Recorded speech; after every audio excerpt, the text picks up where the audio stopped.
Hello guys, welcome back to my YouTube channel. તો આજે અમે બનાવી રહ્યા છીએ મંચુરિયન. તો મંચુરિયન બનાવવા માટે એક કોબીજ લઈ લીધું છે અને એને 2 સરખા ભાગ કરી નાખ્યા છે. એક ભાગને આપણે મિક્સરમાં પેસ્ટ બનાવી લીધી છે અધ કચરી, અને એક જે ભાગ હતો એને આપણે લાંબો લાંબો કટ કરી લીધા છે. અને અહીંયા અમે 2 ટમેટાં લઈ લીધા છે, એને થોડા મોટા મોટા કટ કરીને પછી એને મિક્સરમાં મસ્ત પેસ્ટ બનાવી લીધી છે. અને આ જે પેસ્ટ છે તે ગ્રેવી બનાવવા માટે છે.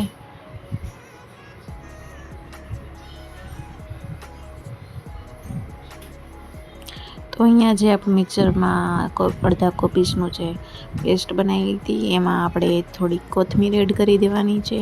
ત્યાર પછી અમે મીઠું એડ કરી દીધું છે. હવે આમાં બ્લેક પેપર 1 ચમચી એડ કરવાનું.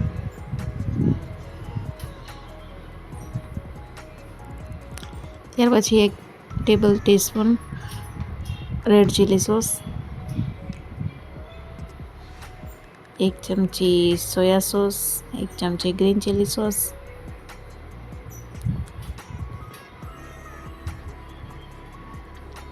ને અહીંયા 1 ચમચી મંચુરિયનનો મસાલો હતો તે નાખ્યો, અને અહીંયા અજીનામોટો 1 ચમચી નાખ્યો, અને કોર્નફ્લાવર પાવડર 2 ચમચી જેટલો એડ કર્યો છે. આનાથી થોડો ક્રંચ આવશે.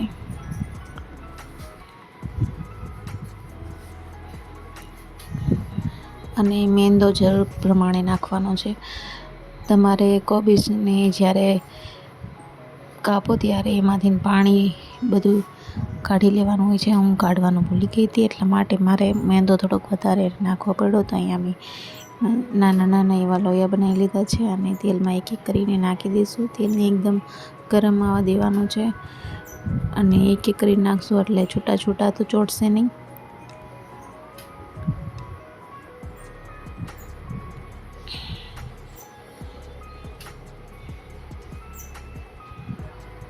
અને અહીંયા બ્રાઉન કલર થાય ત્યાં સુધી આપણે સરસ રીતે તળવા દેવાના છે.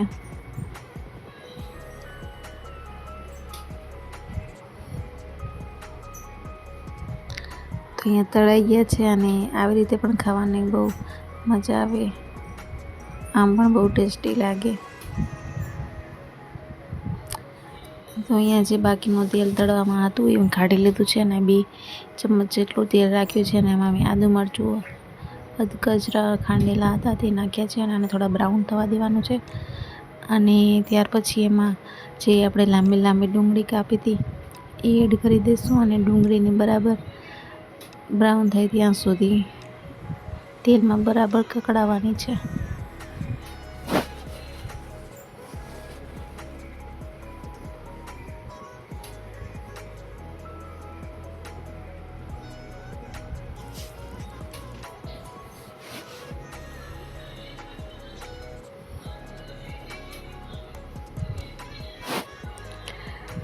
ડુંગળી થોડી ચડી જાય પછી આપણે એમાં મરચાં એડ કરી દઈશું.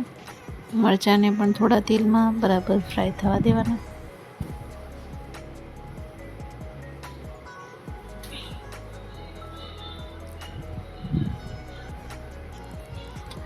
હવે અહીંયા મેં કોબીજ જે આપણે અડધું કાપી લીધું લાંબુ લાંબુ તેને આમાં એડ કરી દઈશું, અને બધું સરસ રીતે મિક્સ કરી દઈશું.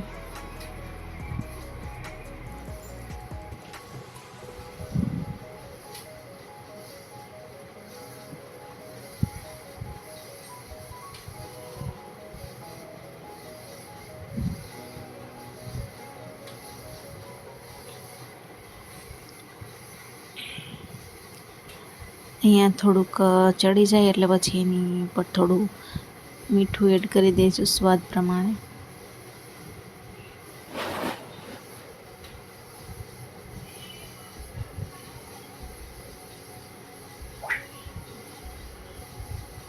હવે અહીંયા મેં ટમેટું નાખી દીધું, અને ટમેટું નાખ્યા પછી એને પણ સરસ રીતે મિક્સ કરી લઈશું બધા વેજ સાથે, અને એને પણ તેલમાં થોડું બરાબર ચડી જવા દેવાનું છે.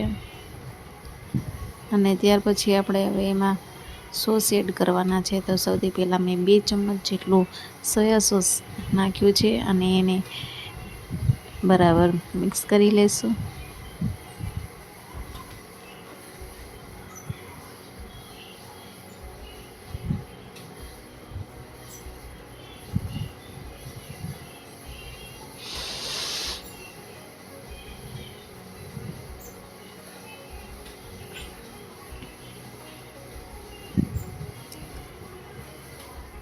હવે અહીંયા આપણે નાખીશું ગ્રીન ચીલી સોસ 2 ચમચ જેટલું, અને એને પણ સારી રીતે મિક્સ કરી લેશું.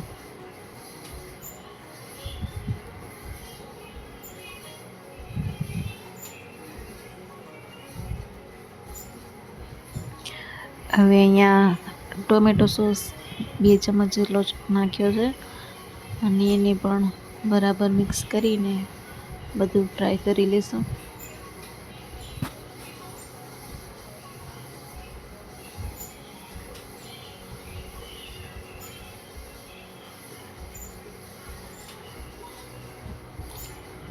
અને અહીંયા મેં જે મંચુરિયનનો મસાલો હતો તેને 2 કપ જેટલા પાણીમાં મિક્સ કરીને રાખેલો હતો. આ બધું વેજ આપણું ચડી જાય એટલે પછી એમાં નાખી દઈશું. અને ઉપરથી મેં અડધા ગ્લાસ જેટલું પાણી એડ કરી દીધું. આ બધું ચડી જાય પછી આમાં આપણે મંચુરિયન બોલ્સ એડ કરી દઈશું. અને આ કોર્નફ્લોર પાવડર હતો તેને મેં પાણીમાં મિક્સ કરીને થોડો નાખ્યો છે, તેનાથી ગ્રેવી થોડી થીક બનશે. ચડી ગયું છે તો આપણે નાખી દઈશું મંચુરિયન બોલ્સ. અને અહીંયા મંચુરિયન આપણા બની ગયા છે, તો તમે પણ જરૂર મારી રીતે ટ્રાય કરીને જોજો, બહુ ટેસ્ટી બનશે. તમારી ચેનલ નવા હોય તો જરૂરથી સબસ્ક્રાઈબ કરજો, અને વિડીયો ગમે તો લાઈક, શેર અને કમેન્ટ જરૂર કરજો.